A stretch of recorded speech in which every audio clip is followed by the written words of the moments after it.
Kita langsung lihat kondisi terkini di Solo atau Surakarta, Jawa Tengah. Tampak iring-iringan mahasiswa dengan jaket alma mater dan atribut yang mewakili organisasi mahasiswanya tampak melewati jalan di Surakarta untuk menyampaikan aspirasinya di satu titik kumpul mereka.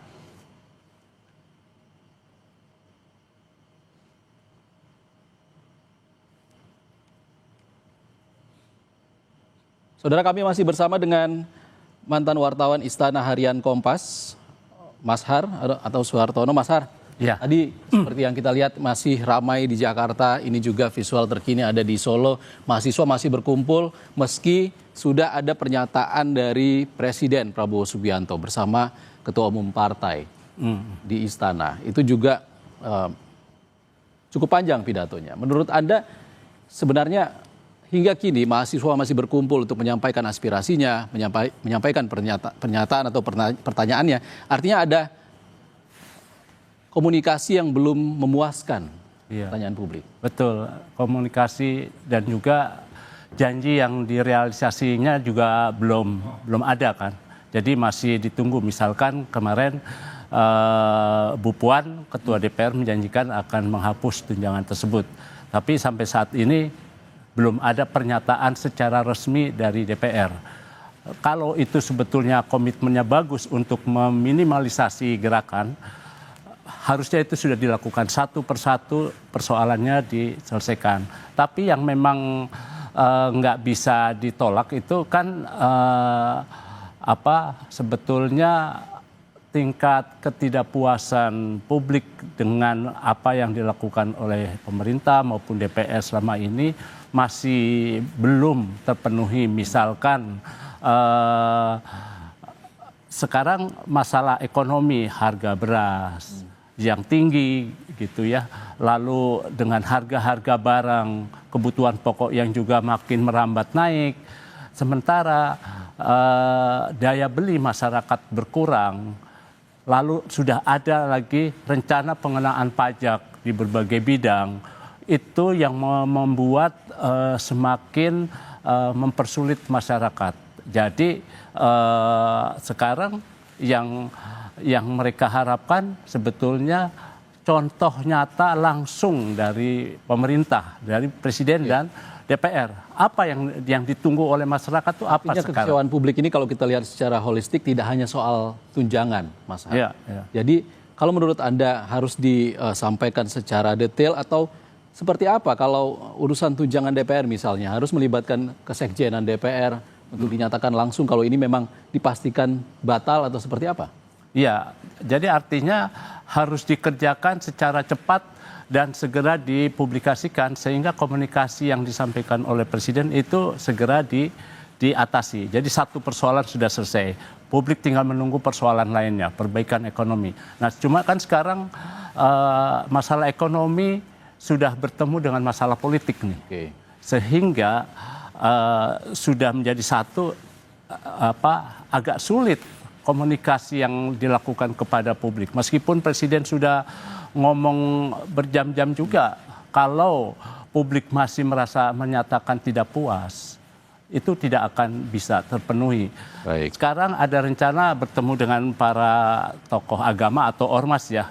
Nah, itu kan bagian dari konsolidasi, dari upaya Presiden. Nah, tapi juga langkah lainnya yang bukan sekedar pernyataan himbauan, tapi kebijakan yang nyata yang ditunjukkan oleh para menteri itu juga betul-betul dapat dirasakan oleh publik. Baik. Dan juga kan tingkat kepuasan publik ini kan sudah kemana-mana ya, rendah sekali ini.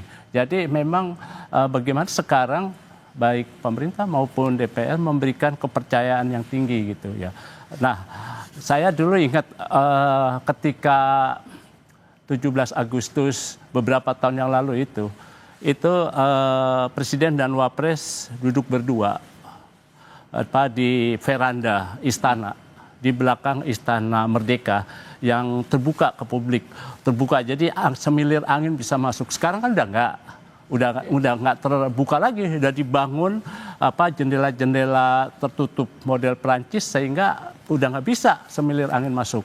Dan mereka berbicara dari 3 sandang pangan papan itu ada beberapa hal yang masih belum dipenuhi. Misalkan sandang masih belum, pangan masih belum juga. Artinya gestur-gestur seperti itu yang hilang saat ini, Ya. Mas Har. Kita dengar juga perspektif lain dari analis komunikasi politik Universitas Airlangga yang sudah bergabung lewat sambungan daring bersama kita, Mas Suko Widodo. Selamat sore, salam sehat Mas Suko. Selamat sore. Oke, Mas Suko, sejumlah pihak, baik itu dari istana maupun parlemen sudah menyampaikan responsnya dari rangkaian unjuk rasa yang dilakukan oleh rakyat. Anda melihat apa yang missing, apa yang kurang dari komunikasi politik mereka? Ya, saya kira memang harus ada ekstra yang berbeda ya. Sejauh ini saya melihat bahwa tertumpu kemudian sosok person-person yang terbatas, misalnya dari Kapolres, Dandim, kemudian juga gubernur, wali kota, dan DPR. Saya berharap sebenarnya yang hadir ini justru tokoh-tokoh lokal ya. Jadi ada baiknya misalnya tokoh lokal belajar dari Jogja ya. Misalnya posisi gubernur tapi dia punya sebagai tokoh ketokohan masyarakat sebagai raja. Saya kira bisa munculkan orang-orang yang semacam begawan lokal ya. Misalnya kita mengajak apakah itu tokoh kiai atau gereja atau seniman yang kemudian punya kapasitas pengaruh pada masyarakat. Jadi akan bagus kalau menghadirkan tokoh-tokoh di luar formal ya. Ini belajar dari kasus 98 di mana waktu itu MH Najib, Gus Dur, dan tokoh-tokoh lainnya yang dia hadir dalam ruang ketika krisis itu. Setidaknya dia menjadi katalisator biar tidak berhadapan head to head. Karena yang tampil yang dihadapi justru beberapa orang saya melihat bahwa dibenturkan posisinya. Misalnya kita tahu bahwa partai politik kan sekarang juga mendapat tekanan karena dia berelasi dengan anggota dewan. Nah, kalau dia hadapan dengan mahasiswa atau masyarakat, ada resensi dalam komunikasi seperti itu. Nah, saya kira ada tokoh alternatif yang harus dihadirkan yang selama ini mungkin tidak terlalu banyak muncul di media. Setelah kemarin bertemu dengan, kalau saya tidak salah, 16 ormas agama di Hambalang, hari ini juga Presiden Prabowo Subianto rencananya akan bertemu dengan tokoh agama di istana. Menurut Anda ini gestur yang tepat tidak? Antara ya tidak ya. Sepertinya mesti harus ada tokoh-tokoh lain ya. Misalnya ada banyak tokoh yang di dunia digital ya. Sekarang anak-anak muda itu kan ada tokoh-tokoh mereka yang bisa dihadirkan. Barangkali seperti seniman-seniman atau yang mungkin menjadi panutan itu bisa menjadi jembatan bridging terhadap tema ini. Kalau sistem komunikasinya berhadapan dengan tokoh yang karena mereka akan menjadi berpikir menuduh ya, ini tokoh ini bagian jadi kekuasaan misalnya, sekalipun tokoh itu tokoh non struktural pemerintah, itu juga masih, saya secara psikologi saya malah tertarik kalau misalnya beberapa rektor yang menjadi idola anak muda, mahasiswa atau tokoh budaya itu akan menjadi penyambung itu. Karena ini saya melihat bahwa ini kan semua pada menunggu, dan saya lihat di beberapa daerah itu juga masih ada informasi-informasi yang mungkin 1-2 hari diredam, tapi kan mereka punya agenda-agenda yang bersama. Jadi butuh semacam pendekatan kultural lah, semacam selamatan, berdoa bersama.